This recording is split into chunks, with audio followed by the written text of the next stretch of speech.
Today I'd like to answer a question that someone had asked me, but I thought it was also an opportunity to speak to a couple of issues that have to, I think, be played out a few times in a certain faction of people like I was to really heal, and I'll explain. Someone asked me, what do you think is the most difficult situation for a betrayed spouse in terms of mindset and approach? And in terms of mindset and approach, I think one of the most difficult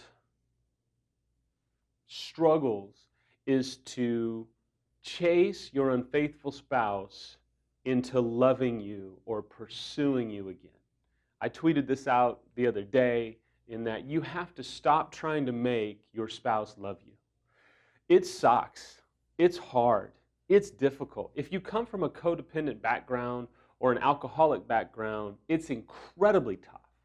And for me, I grew up in an alcoholic home. I was an alcoholic myself, and I grew up going to Al-Anon and Alateen and AA, and I love those organizations, believe in them wholeheartedly, and they're certainly not perfect. But I will tell you, as a betrayed spouse, there comes a point where you have to stop trying to chase your mate into loving you again. One of the most destructive situations I see for the betrayed spouse is when they are constantly pursuing someone that doesn't want to pursue them back, and it opens up a whole hotbed of struggle because at some level, some betrayed spouses think these things, and this may or may not be you, but I hope it helps you to extract them out, is that some of you maybe think, well, I'm going to chase them into loving me, and I have the power to get them back, and I'm sorry, you don't. Most of the time, they're too far gone, and you are chasing them, and it's actually pushing them away. Some of you may think, well, you know what? I'm going to will it, and I just know that if I pursue them, they will in turn pursue me, because that's just what healthy people do. And I'm sorry, unfaithful spouses are not healthy. The reason that they cheated is because they're unhealthy. And to think that you're going to, woo them back, most of the time, that simply does not work. I've had some betrayed spouses even share with me that, in their mind, they're thinking, listen, I'm the bright light coming into their darkness, and sometimes it can even be a sense of a disciplinary action, like I'm going to beat you, and you're going to love me, and you're going to pursue me, and we're going to make this work. And it may be because of faith or religious issues or family issues or those types of things, and it just doesn't work. It actually breeds more division, it does more damage, and it hurts both yourself and your spouse. Now, to continue with the thought, the situations that seem to change the quickest is when the betrayed spouse decides, wait a minute, hold on, there's a new sheriff in town, and that sheriff is called self-respect and dignity and self-control and self-love. Hold on, I'm not chasing you. You were the unfaithful spouse, and sure, I wasn't perfect, and I wasn't Christ, and yeah, this wasn't a perfect marriage, but you know what? I didn't make you cheat. You cheated because you chose to cheat. There was a litany of other things that you could have done, and you didn't. So you know what? This is your choice to cheat. I didn't make you cheat, and so you know what? I'm not going to continue to chase you and try and woo you back. I'm not going to get into a competition with the affair partner because I can't compete with fantasy and I can't compete with illusion. So you know what? No, no, no. I am pursuing my healing, and I am going to love myself and care for myself and adjust myself and do what I need to do, but I am not going to be like this. I remember growing up, this little book that is very common, I think, now, but it's the book, Are You My Mommy?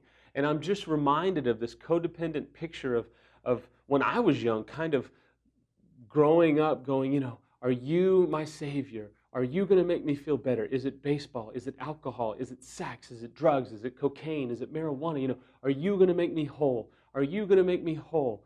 And I'm telling you, it's easy for us as spouses to look to our spouse to say, are you going to make me whole? Are you going to make me whole?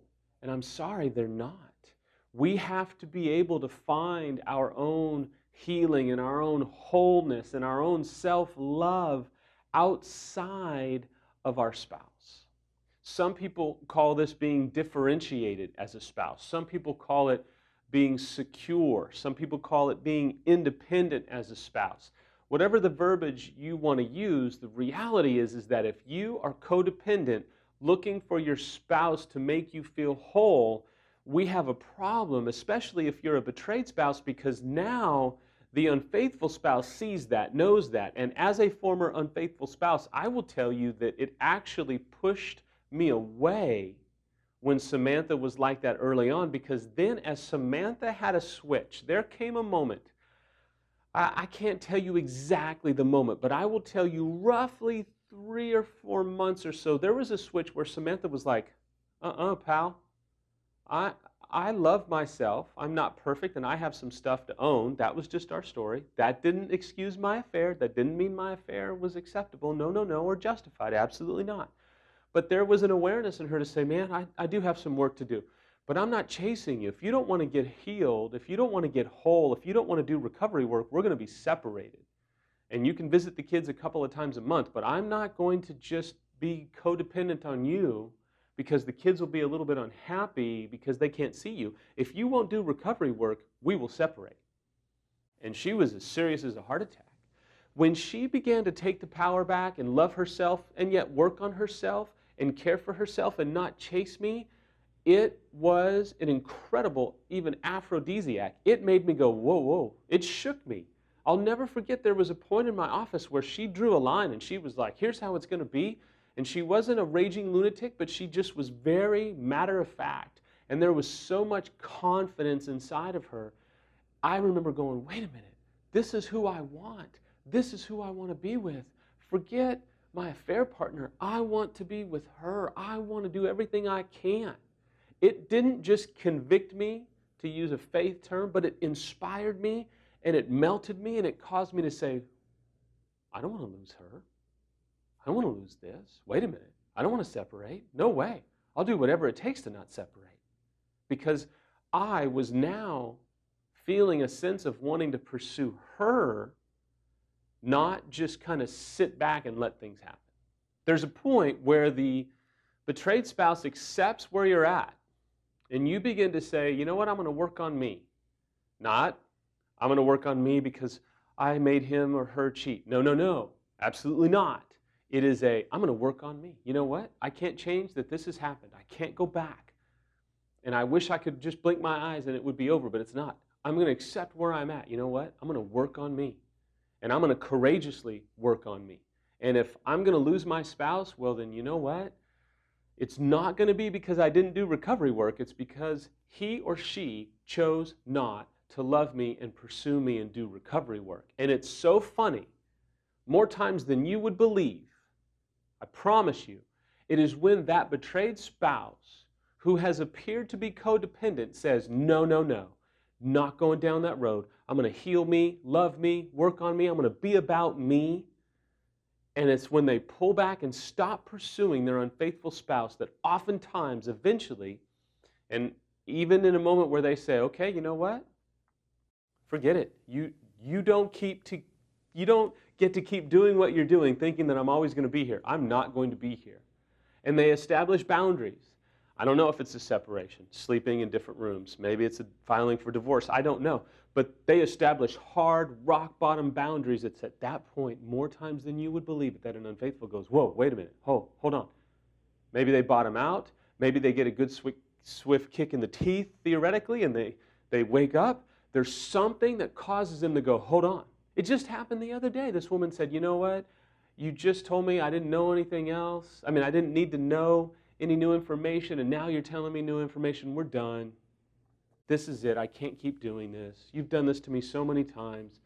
I'm going to file for divorce. I'll be at the attorney's office tomorrow. I'll give you his card. I'm not playing this game anymore. The next morning, she did go see an attorney. He flipped out. he was like, oh my gosh, hold on, I'll do whatever you want, I'll do whatever you want. It is at that point that the betrayed spouse cannot then go, oh, okay, thank God we don't have to do all that. No, the betrayed spouse goes, well, I'm happy to hear that from you. I just don't know.